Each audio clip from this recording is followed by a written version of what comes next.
Good morning everyone. This is going to be a watercolor video, a watercolor portrait video actually. And in this video we are going to just use one brush and we will cover this entire portrait with maybe with 4 or 5 strokes. 5 strokes, 5 layers, sorry, 4 or 5 layers. I'm really sorry for that. And the first layer I have used vermilion red and crimson, sorry, vermilion red and white. Then this is the second layer. I have used vermilion hue and it is Indian yellow. Yep, I'm sorry for that, I just forgot. It is vermilion hue and Indian yellow.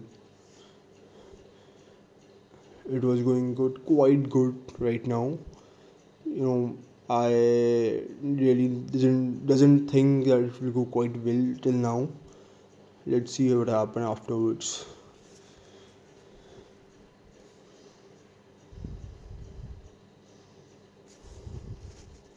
So I'm trying this right now.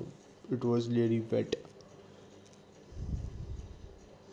Okay, so it is purple and I have made this color with crimson red and little bit Persian blue. And after using this color, I was really upset because I thought I should go for ultramarine blue rather than Persian blue. And it is going to be the last tone. This stroke, I just slipped my hand and it just went bad. But this is little bit black and crimson red and Persian blue. Thank you for watching.